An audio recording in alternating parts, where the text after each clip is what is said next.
देखिए आपका आईपीसी में धारा 22 तक बताया गया तो भाई आपका कोई गुड प्रॉपर्टी या चल संपत्ति, और वहाँ पे आपका एक दो क्वेश्चन मैंने जो समस्या बनती है वह समस्या भी हमने बताई थी। एक जो यूपीए और यूपीएपीओ में आया है वह समस्या आपकी आई है, पेड़ वाला आया है।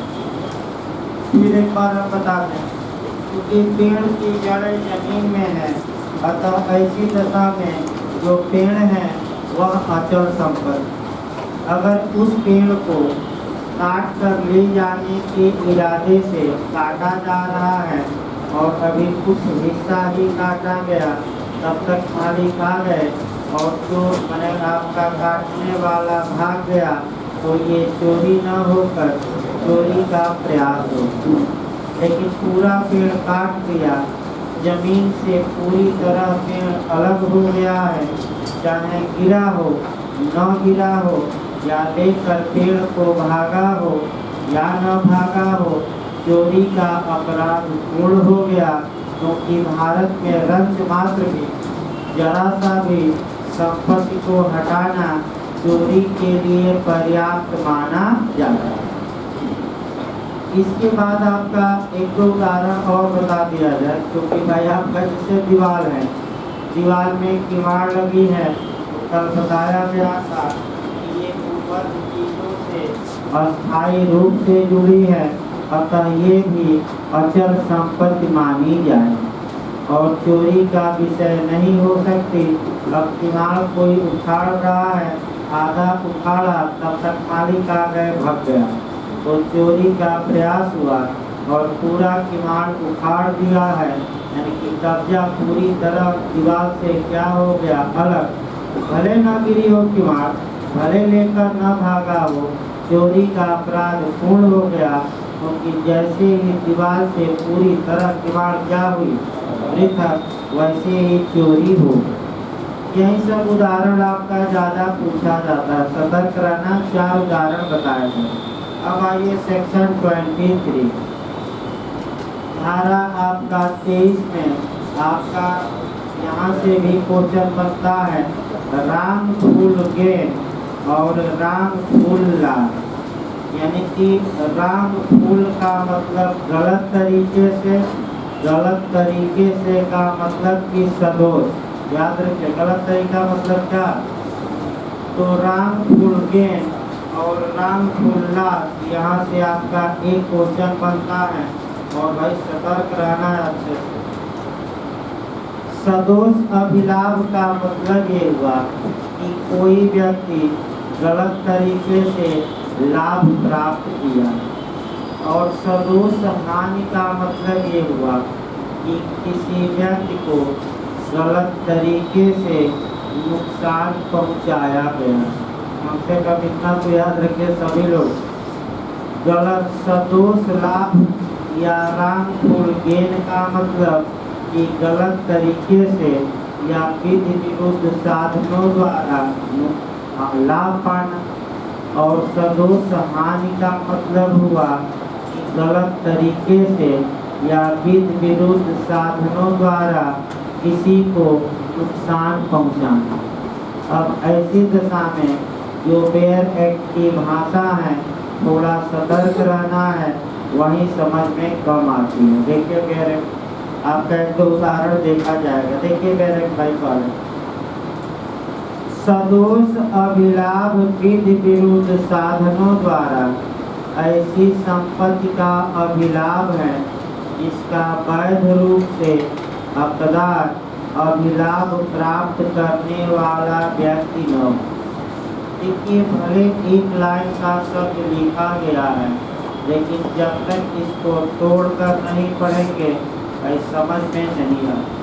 तो एक शब्दों को पहले अलग करने का प्रयास करिए, तब हम समझाते हैं। देखिए, सदोष अभिलाभ विधि विरुद्ध साधनों द्वारा ऐसी संपत्ति का अभिलाभ है, यानी कि किसी व्यक्ति ने संपत्ति में क्या पाया है, अभिलाभ माने क्या, लाभ। और यह जो संपत्ति में लाभ पाया है, ये जो विधि विरुद्ध साधन का प्रयोग करके पाया है कि विधि पूर्ण साधन का वह क्या बताएंगे?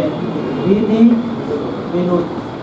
विधि विरुद्ध का मतलब ये हुआ कि कानून का उल्लंघन करते हुए यह लाभ प्राप्त किया। और लाभ कुल का मतलब ये हुआ कि कानून का उल्लंघन करते हुए क्या प्राप्त किया है लाभ। अगला शब्द देखिए, जिसका वैध रूप से हकदार अभिप्राप्त करने वाला व्यक्ति न हो, यही शब्द गलती होती है। जो व्यक्ति लाभ या अभिलाभ संपत्ति में पाया है वह वैध रूप से यानी कि कानूनी रूप से उस संपत्ति में लाभ पाने का हकदार था कि नहीं?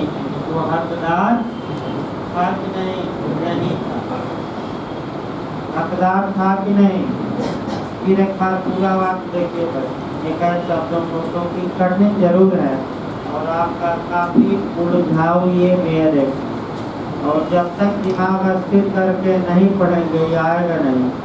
फिर एक बार देखिए, किसी व्यक्ति ने किसी संपत्ति में लाभ प्राप्त किया हो तो बताइए संपत्ति का मतलब यहाँ क्या हुआ? अचल संपत्ति, चलती, दोनों।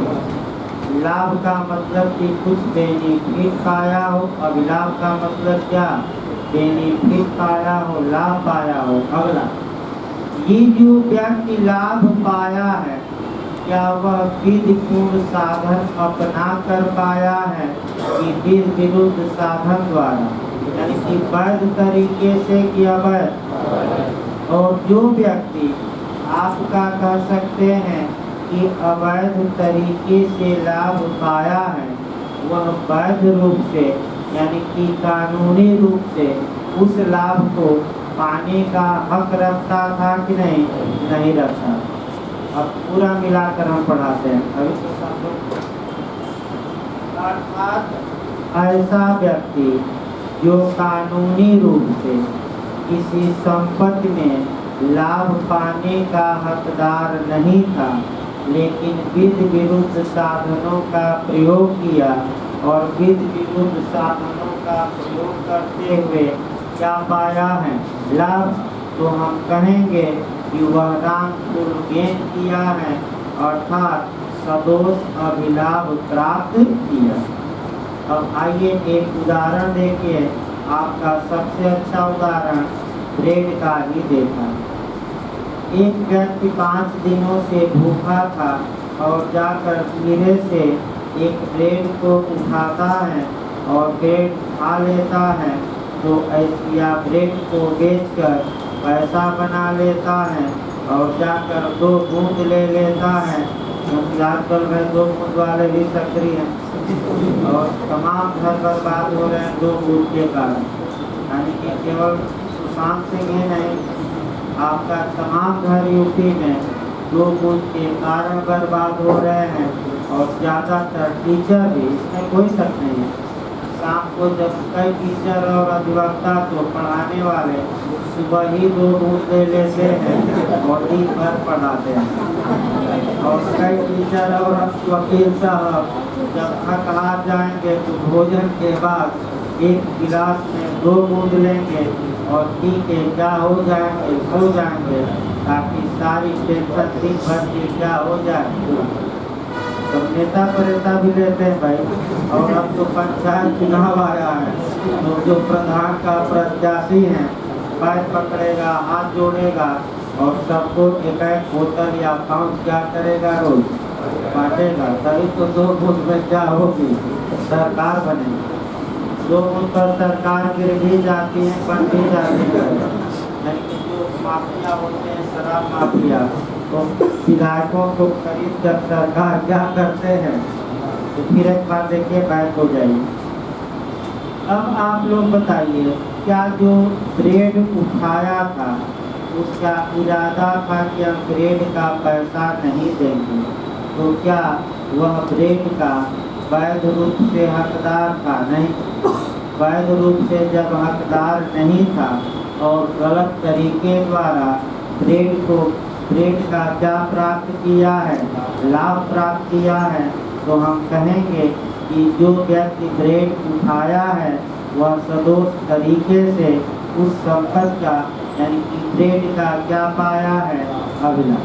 दूसरा उदाहरण देखिए, एक व्यक्ति है और वह जाकर आपका अंगूठी चोरी करता है और अंगूठी को सुनार के यहाँ बेचकर पैसा प्राप्त कर लेता है। अब बताइए सही तरीके से आपका लाभ पाया कि गलत? तो गलत तरीके से पाया तो आप सेट तो करेंगे परिभाषा में। चलिए, क्या ऐसा व्यक्ति कानूनी रूप से अंगूठी का हकदार था कि नहीं? लेकिन विधि विरुद्ध साधन द्वारा मैंने गलत तरीका प्रयोग करके उस अंगूठी में क्या प्राप्त किया है, लाभ। तो ये हम कहेंगे कि ऐसे व्यक्ति ने सदोष तरीके से क्या प्राप्त किया है, लाभ। अब हानि आ जाइए, इसके उल्टा देखिए सदोष हानि। देखिए भाई, आपका रामफुल लाश का मतलब क्या हुआ? आसान भाषा में भी जानते रहिए, रामफुल लाश का मतलब होता है गलत तरीके से हानि या नुकसान। और जौनपुरी भाषा में नुकसान नहीं भाई, नुकसान बोला जाता है कि बहुत बड़ा क्या कर दिया, ये नुकसान कर दिया। तो नुकसान देखा जाए तो काफी पढ़ाते समय कभी कभी नुकसान बहुत बड़ा नुकसान कई लोग बोलते हैं आपका बहुत बड़ा क्या हो गया। तो नुकसान मतलब हानि मतलब आपका नुकसान। शब्द को देखिए, शब्द थोड़ा पकड़ने का प्रयास करिए, पहले वाले से कठिन शब्द है क्योंकि इतना उलझाव लिखा है। ये सही बात है कि घर पर पढ़ने में समझ में ही नहीं आता। देखिए ध्यान से, सदोष हानि विधि विरुद्ध साधनों द्वारा ऐसी संपत्ति की हानि है जिसका वैध रूप से हकदार हानि उठाने वाला व्यक्ति। अब ये शब्द जो है, ये शब्द इतना उलझाऊ है कि आपको समझने में दिक्कत आएगी, लेकिन हम शब्दों को तोड़ रहे हैं। देखिए, आपका सदोष हानि किसे कहा जाएगा? पहले मेरे की भाषा देखिए, तो एक तो संपत्ति को क्या पहुंचाई गई हो, हानि माने नुकसान। ये नुकसान आपका कैसे पहुंचाया गया हो, अवैध साधन द्वारा की वैध? अवैध यानी कि अनलॉफुल यानी कि विधि विरुद्ध साधन। हम आसान भाषा में लिखते हैं कैसे, साधन द्वारा। और यही आपको लास्ट लाइन ही पकड़ना, यही नहीं समझना।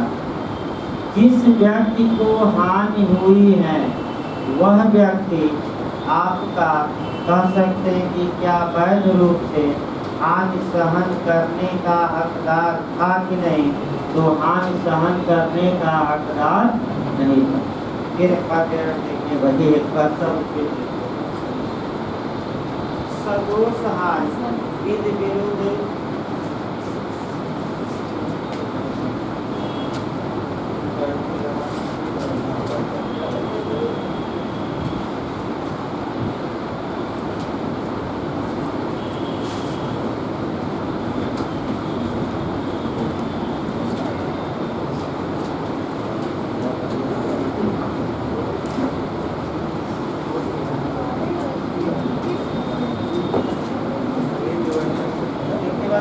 देखिए कठिन है, मैं फिर बता आसान नहीं है क्योंकि इसी पर आगे तमाम अपराध बताए जाएंगे।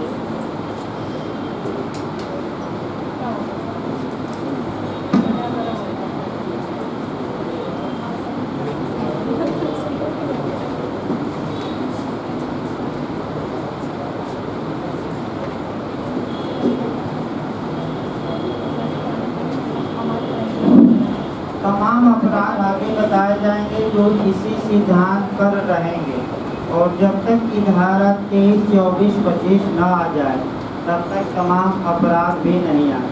तो इसको अच्छे से देखिए फिर एक बार। सदोष हानि विधि विरुद्ध साधनों द्वारा ऐसी संपत्ति हानि है जिसका वैध रूप से हकदार हानि उठाने वाला व्यक्ति हो, यानी कि संपत्ति को नुकसान पहुंचाया गया है, ऐसे साधन द्वारा आप कर सकते हैं कि अवैध साधन द्वारा। और इसके बाद का शब्द ही समझना। देखिए फिर एक बार आपका, फिर एक बार, जिसका वैध रूप से माने कानूनी रूप से हकदार हानि उठाने वाला व्यक्ति, यानी कि जिस व्यक्ति ने हानि क्या की है, उठाई है, यानी कि जिसकी आप जिस व्यक्ति की संपत्ति को नुकसान पहुंचा, मतलब क्या समझिएगा, वह व्यक्ति उस संपत्ति का वैध रूप से यानी कि कानूनी रूप से क्या था, फिर एक बार समझिए। अर्थात कोई व्यक्ति कानूनी रूप से किसी संपत्ति का हकदार था और उसकी संपत्ति को आपका अवैध साधन का प्रयोग करके नुकसान पहुंचाया गया है, तो हम कहेंगे कि सदोष लाभकारी किया है।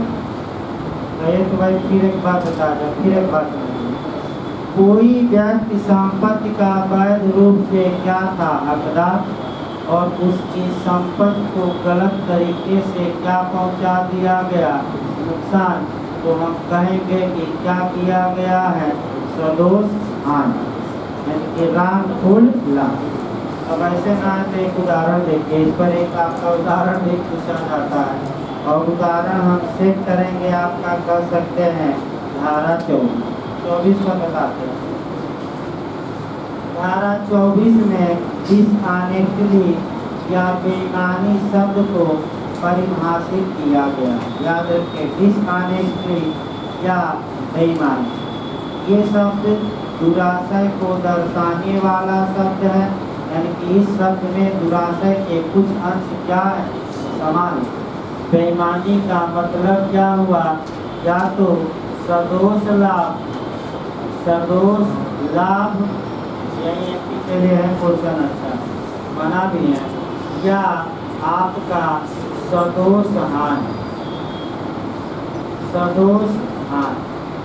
यानी कि कब कहा जाएगा कि किसी व्यक्ति ने कोई कार्य बेईमानी या डिसऑनेस्टली से किया, तो या तो वह कार्य, अगर वह कार्य किया है और उसका इरादा ये है कि वह सदोष तरीके से क्या प्राप्त करे, लाभ, या वह सदोष तरीके से क्या करे, हानिकारिक करे, तो हम कहेंगे कि वह व्यक्ति बेईमानी से कार्य किया।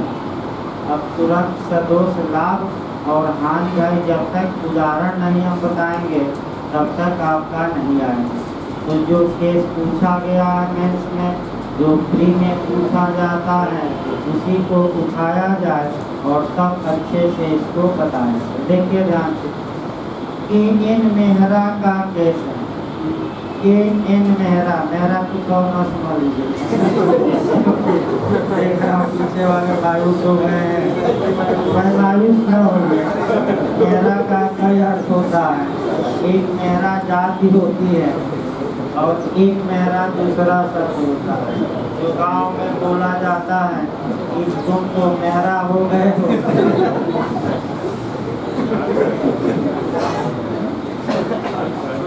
ना समझना हो तो बता जाए, तो आगे किसके ना समझना है, ये लगता है सभी लोग समझ लिए। ना समझना है तो पूछ लीजिएगा फोन भाई, बता दिया जाए, नहीं तो कुछ लोग मन नहीं रख लेंगे। सर तो बताए नहीं, जाकर शिकायत भी करेंगे। मेरा मतलब पत्नी का गुलाम, पत्नी का गुलाम मतलब एक पग आगे बढ़ाना है, जब पत्नी जब तक नहीं करेगी तब तक बढ़ाएगा नहीं। अरे कोई भी काम करिए तो पत्नी से क्या करिए, खाना खाने जाए आगे किए कि नहीं, अब आगे देखिए बच्चे से। के मेहरा बना महाराष्ट्र राज्य का केस था और इसी केस पर आप लोग थोड़ा अच्छे से समझिए, तब 2-3 क्वेश्चन अभी बचे हैं। के मेहरा पर आरोप था कि उसने भारत सरकार की जहाज को भारत सरकार की अनुमति के बिना आपका उड़ाया और पाकिस्तान ले गया। पाकिस्तानी सरकार ने जहाज को जब्त कर लिया और के मेहरा को वापस भारत को सौंप दी। के मेहरा पर भारत में भारत सरकार की जहाज की चोरी के लिए मुकदमा चला। के मेहरा ये तर्क दे रहा था कि हजूर बेईमानी मेरे मन में नहीं है, क्योंकि बेईमानी के लिए यह आवश्यक है कि चोर को कुछ लाभ हो और जिसकी संपत्ति यही है उसको क्या हो, कुछ नुकसान हो। तो लेकिन बेईमानी के लिए हम क्या लिखें, सब वोट पर लिखें सदोष लाभ। या अगर चोर को कोई लाभ होता है गलत तरीके से, लेकिन जिसकी संपत्ति उसको एक पाई का भी नुकसान नहीं हुआ, तब भी बेईमानी कही जाए। और केवल जिसकी संपत्ति उसको नुकसान हुआ और चोर को एक पाई का लाभ नहीं हुआ, तब भी बेईमानी कही जाएगी, क्योंकि बीच में क्या शब्द रखा है, या यानी कि या तो सदोष लाभ या सदोष हान, इनमें से एक भी तत्व पाया गया तो वह बेईमानी मानी जाए। तो आप लोग बताइए इस केस में क्या पाया, सदोष लाभ की सदोष हान? क्या चोर को कोई लाभ हुआ, लेकिन किसको वह नुकसान गलत तरीके से पहुंचाया, भारत सरकार को, तो चोर ने क्या किया, सदोष हान।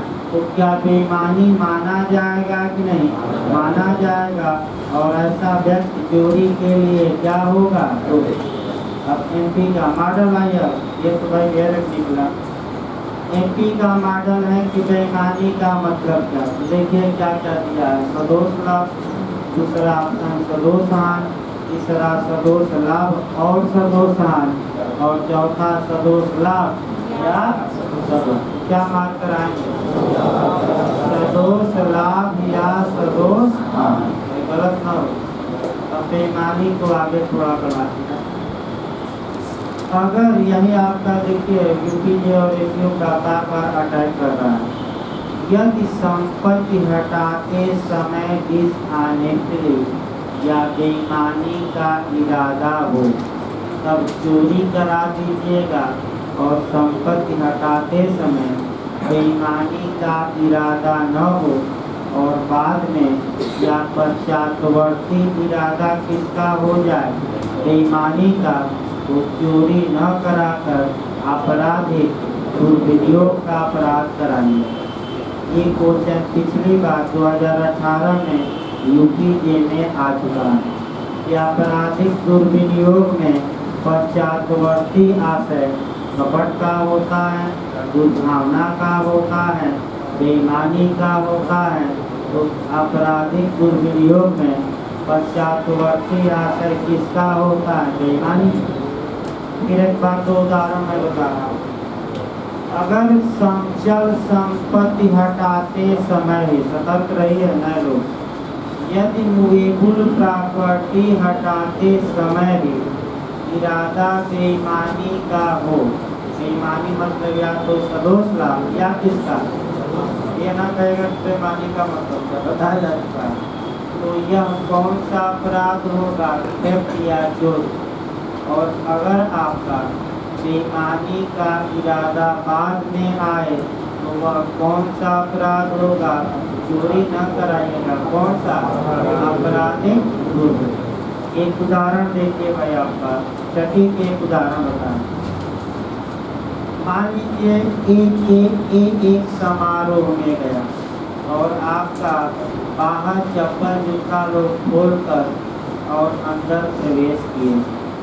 ये जब बाहर निकला तो देखा कि हमारा चप्पल तो टूटा है और बगल में नए व्यक्ति का चप्पल था, और तुरंत पहनकर क्या हो गया, चप्पल हो गया।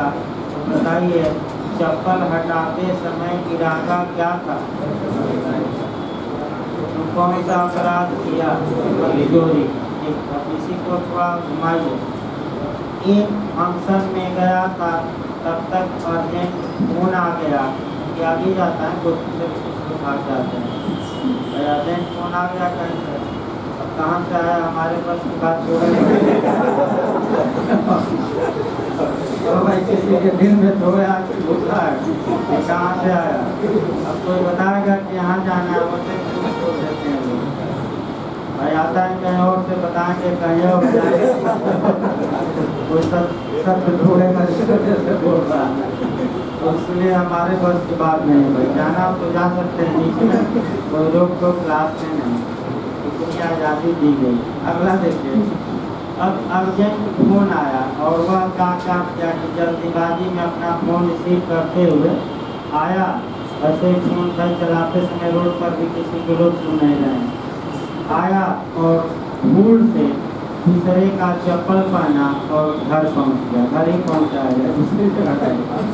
जब घर पहुंचा 2 घंटे बाद देखा ये तो हम दूसरे का चप्पल लेकर आ गए हैं। तो उसका क्या कर्तव्य था कि जाता और चप्पल के मालिक को चप्पल लौटा दे। लेकिन ये सोचा कि हमारा टूटा चप्पल था, ये नया है, चलो अब लौटाएंगे नहीं। तो बताइए, तो संपत्ति हटाते समय बेईमानी का इरादा आया मन की बात। कौन सा अपराध? आपराधिक। बस ये याद रखना है, बेईमानी। अगर इतना याद रहेगा तो क्वेश्चन गलत नहीं हो।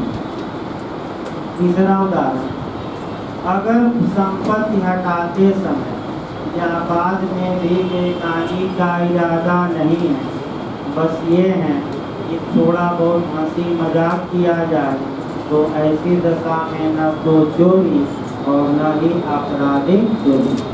जैसे कि मान लीजिए आपकी मोबाइल है, यहाँ 5 मिनट के लिए कोई रख लिया और आप खोजने लगे। उसका इरादा था कि हम मोबाइल वापस कर देंगे, ये मिठाई खिलाएं। तो इरादा ये नहीं था बेईमानी का, बस ये था कि थोड़ा मजा लिया जाए इनसे और मिठाई खाएं। जैसे कि समय चप्पल और जूता चोरी होता है विवाह में, तो इरादा ये नहीं रहता कि हम ले लें, चप्पल दे दो और पैसा ले लें।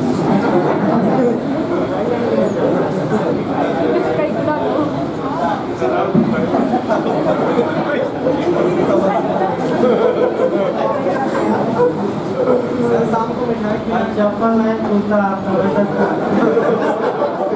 यानी कि जूता भाई आपका क्या करते हैं कि जूता दे दो और पैसा ले लो, जूता ले लो पैसा। तो बस आपका इरादा नेक है, बेईमानी का नहीं है, नहीं चोरी खा लीजिए। अगला देखिए भाई, धारा 24 निपट गई। इतना उदाहरण याद रखिएगा। धारा 26 एक लाइन की, विश्वास करने का कारण। विश्वास करने का कारण मतलब पर्याप्त आधार हो, पर्याप्त बेस हो। आपका देखिए भाई 24 के बाद 25 पढ़ना है। 25 में कपट हूँ, एक लाइन देखा है। उसके बाद 26 में विश्वास करने का कारण, लेकिन कपट कोण से भी क्वेश्चन बनता है, एक थोड़ा नहीं जा सकता। कपट कोण शब्द कहाँ परिभाषित है? तो आपका जवाब रहेगा धारा 25 वाला क्वेश्चन आता है। कपट कोण का मतलब क्या हुआ? तो धोखा देने के इरादे से किया गया कार्य, प्रवंचना करने के इरादे से किया गया कार्य।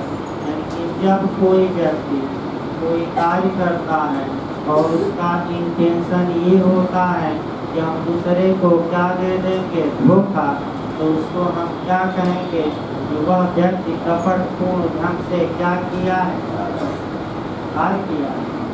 फ्रॉड एक ऐसा शब्द है जो कई जगह मिलेगा भाई। आपका लिमिटेशन में भी मिलेगा, कॉन्ट्रैक्ट में भी मिलेगा, सामी में भी मिलेगा, IBC में भी मिलेगा, तमाम जगहों पर मिलेगा। लेकिन आपका उतना दायरा न बताया जाए। कपट का मतलब बस याद रखिए, धोखा देने का क्या किया। कॉन्ट्रैक्ट में भले थोड़ा बता दिया जाए। कपट की परिभाषा संविदा अधिनियम में देरी वर्सेज पीक के बाद में जल का नाम पूछा गया जब इस हर्षैल ने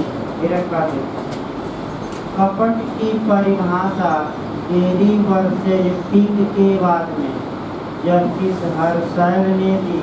और फिर एक बार एक लाइन परिभाषा याद हो, अगर किसी व्यक्ति ने कोई कथन किया है और उसका इरादा कथन करते समय धोखा देने का था तो ये कपट माना जाए।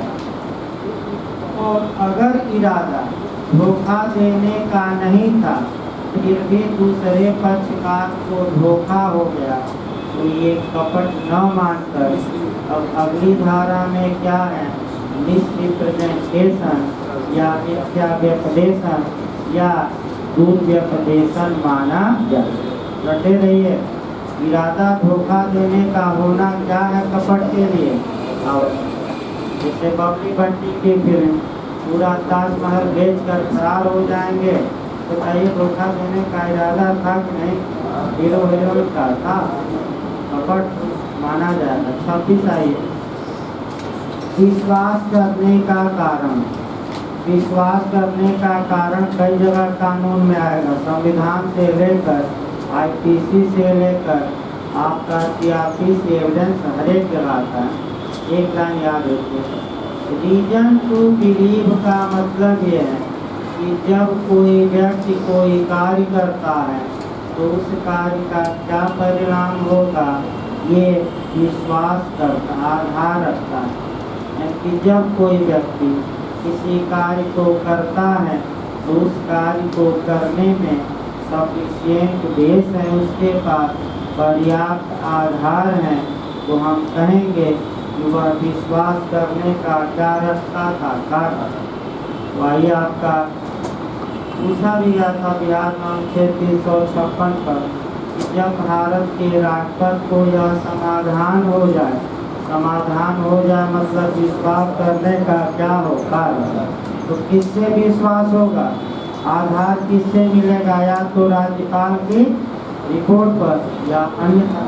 नहीं पूछा गया था किसकी रिपोर्ट पर, किसको विश्वास हो जाए, क्या विश्वास हो जाए कि किसी राज्य का शासन संविधान के प्रावधानों के अनुसार चलाया नहीं जा रहा है तो उस राज्य में क्या लागू किया जाता है, राष्ट्रपति शासन। विश्वास करने का कारण जब भी पढ़िएगा धारा 26 को कम से कम एक जगह से जरूर कोरिलेट कर दीजिएगा 39 को, 39 से जरूर कोरिलेट करके पढ़िएगा। मैं फिर बता दूँ और 39 का उदाहरण मैं बता रहा हूँ, देखिए ध्यान से। एक व्यक्ति, एक मोहल्ला है, रात में लोग सो रहे हैं और एक व्यक्ति लूट को सुकर बनाने, सुकर मतलब इजी मतलब आसान, लूट को आसान बनाने के लिए बस्ती में आग लगा देता है और 2 लोग मर जाते हैं। तो आप लोग बताइए विश्वास करने का कारण आग लगाने वाले के पास था कि नहीं, पर्याप्त आधार था कि नहीं, कि लोग सो रहे हैं और हो सकता है सोते हुए कहाँ पहुँच जाए, जगते जगते देर हो जाए, सोते हुए ऊपर पहुँच जाए, तो विश्वास करने का कारण था कि नहीं एक के पास, तो हत्या के लिए दोषी होगा। याद रखिएगा, स्पष्ट देखिए बेरट में कई लोग भ्रम में आ जाते हैं। अगर ऐसा आए नीचे 39 में जो शब्द लिखा है, कैसे व्यक्ति ने क्या किया, हत्या का अपराध किया, मार कराया, अपराधी मानव बन नहीं और ऊपर। इसके बाद आइए 2 लाइन और पढ़ाइए, 27 आ जाइए। 27 से इंटरव्यू में ज़्यादा क्वेश्चन बनता है। जब भी 27 पढ़िएगा आप आईपीसी की धारा 378 को पढ़ना पड़ेगा और 27 के साथ जूरिस्प्रूडेंस में जो पोजीशन के प्रकार हैं आपका वह पढ़ना पड़ेगा। एक बार कीजिए में सामर्थ्यता पूछा है, समवर्ती कब्जा, कंकरेंट पोजीशन, यानी कि एक ही समय एक वस्तु पर एक से अधिक व्यक्तियों का क्या होना, कब्जा। तो ये पूछा गया था कि ये सिद्धांत किसने दिया, जूरिस्प्रूडेंस में किसने दिया, इसको कल बताएंगे क्योंकि थोड़ा इसको भी इंटरव्यू में पूछा जा रहा है। पढ़ कर आइएगा, मैं बता दे रहा हूँ आपका धारा 378 का कुछ दृष्टांत पढ़ना है, जहाँ की पति ने पति को कोट दिया और पत्नी ने उसको किसको दे दिया, दूसरे। तो वही दृष्टांत पढ़ कर आइएगा, कल बताएगा।